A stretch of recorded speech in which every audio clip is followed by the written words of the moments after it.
What's up, guys? This is your boy Q Funny. Excuse me, coming down with a cold. But anyway, this is the Axon 7 Mini. Yes. So we're going to get into the pros and cons of this unboxing. Now, what do you get with the Mini? Pros. And I'll show you. You still get a case in the box. You still get the 2-year passport ZTE warranty. Any kind of issues, $80. You send the old phone back, they send you a brand new one. So, positives. They actually give you headphones, and they don't seem bad quality. I don't know. I personally don't like the ones that go in your ear, but you know, you can be able to make phone calls with them, control the volumes, yada yada yada. Quick charge 2.0 Type C, wall brick and adapter. I mean, that's the same thing. The adapter and the Type C micro USB. Okay.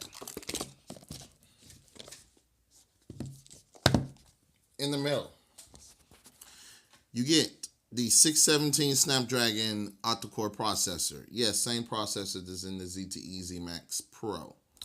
But this time around, if I can get this to kind of focus right. Okay, this time around, you get 3 GB of RAM, 32 GB of internal memory, dual SIM. Now, how that dual SIM works is like this. You can have a nano SIM and a micro SIM at the same time, or you can have nano SIM and a micro SD card slut. Now that's a reference to your boy Flossie Carter out there. But anyway, and let's see, what are the positives? You still get the Dolby Audio front-facing speakers. You still get that. You still get the amazing build quality. Still get the fingerprint scanner. Cameras are not the same. The front-facing camera is the same, 8 megapixel. This is 16 megapixels or pickles now.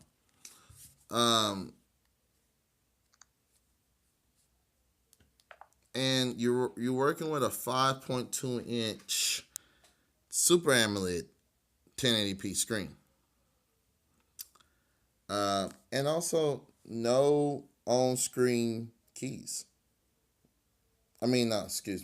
No capacitive buttons at the bottom. These are on-screen keys. So I actually like that. It makes the device look more premium to me.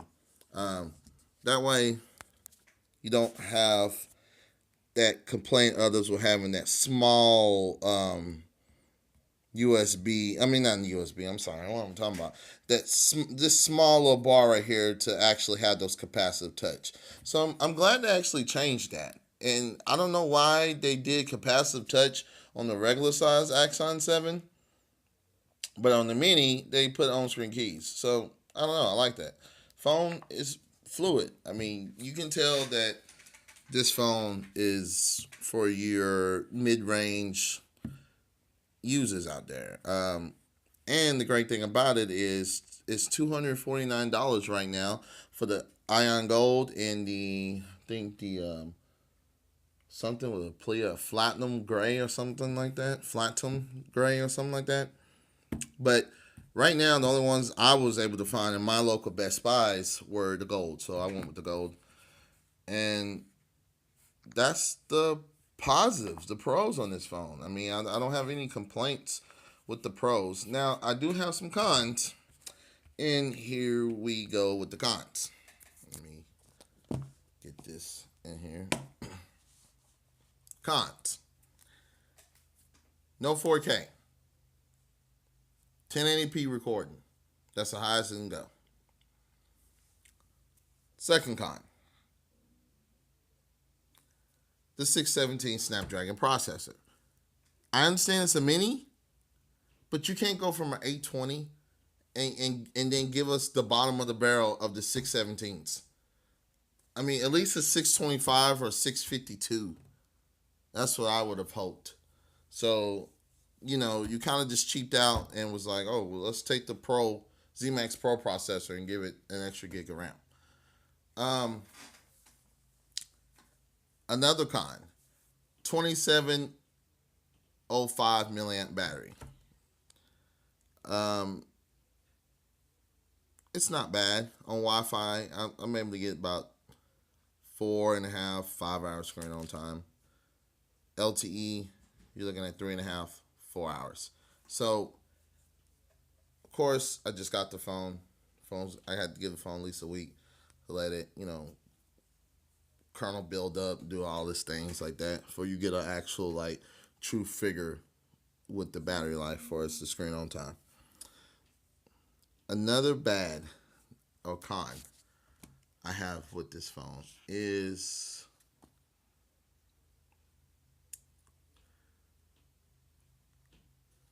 I don't even remember what I was trying to say.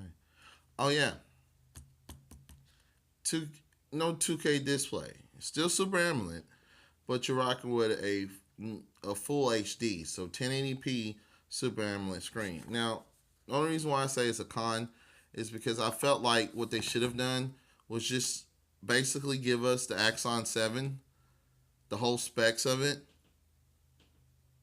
and kept these changes because I like how the on-screen keys set of the capacitor buttons. But give us the 820, give us the 4 gigabytes of RAM, give us the 4K recording, the 21 or 23 megapixel camera. I can't remember what's on the Axon 7. They gave us the front facing camera the same, but they changed it on the back. You should have pulled a Sony. Sony, when they make a smaller version, well, the older phones, the newer phones, they went a totally 180 direction. But the newer phones with the Xperias, the phone's just smaller, but you still get the awesome specs of the bigger brother of the top flagship level. And I feel like this one, it makes you feel like you have the mini, like you didn't spend the extra what $150 in my case to get the Axon 7. And the Axon 7 is hard to find in Best Buy. I guess either they're not selling well, or some kind of, the guy at the Best Buy store told me that they got some kind of recall on the Axon 7. But I still think it's worth right now, especially for $249, to pick this up, man. It's a real phone. What I mean by real phone is that it's not. It has a mid-level processor, but at the same time, it doesn't feel like you have a mid-level processor. I do not like this my 4U or whatever, my 4.0 or whatever they want to call it. I don't like it. It's just unnecessary. And hopefully when Nougat comes out for this, it will change and bring up that stock Android that everybody's been, the rumors that's been going around with ZTE. They're going completely like pure stock Android. There's even a rumor that they're made shit with CM14. So basically, they're gonna work with Cyanogen and basically ship their phones with Cyanogen, like the OnePlus One. And if they do that, that would be awesome. That would be really awesome. That'd be really awesome to have a phone this build quality and these killer front facing speakers, dual SIM, to have that ability. And guys, that's what the other con was. My other con, I'm sorry. I appreciate you for staying and watching this video if you have. But the other con is this. Verizon users, I'm sorry. If you've been waiting for the Mini, you cannot use the Mini on Verizon. It does not have the Verizon bands. They took out the Verizon bands, but it has the Sprint bands. So, I don't know. Maybe they didn't get the certification from Verizon that they needed. So, I don't know. And I heard people having issues with the Axon 7 on Verizon not working well, or not working at all, and Verizon not really playing nice with it. So, I don't know, guys. I don't know. This is the Axon 7 Mini. Stay tuned for the full review about a week or so. But so far, my impressions, right now, just for using it the past 2 days I've had, I would say it's a go. It's a win. It's a win. I mean, the phone is, especially for $249, the phone is great. And I feel like right now it's probably one of the best phones you can get for, under $249. Really is, especially with the build quality. I'm glad they didn't skip on the build quality. The build quality of the phone is what really sells this phone. And the screen, the Super AMOLED 1080p screen, while it's not a 2K display, it still looks fantastic. I mean, you're not going to really see a difference between the two. So I do feel like, in the LED notification light, boom. And I do feel like this phone is a true competitor to the many phones of top companies' flagships. Um, and you do the quick charge 2.0, and it charges very fast. I feel like ZTE should have came out with this phone on Metro. I really should. Maybe they will. Who knows? But this, to me, in my opinion, is what the Z Max Pro should have been. Peace, love, everybody. Appreciate you watching my videos, and also any kind of comments, any kind of concerns, anything you want to know about this phone, or anything you need to ask me, leave in the comment section below, guys, and I'll get back to you and answer that. All right, peace, love, subscribe.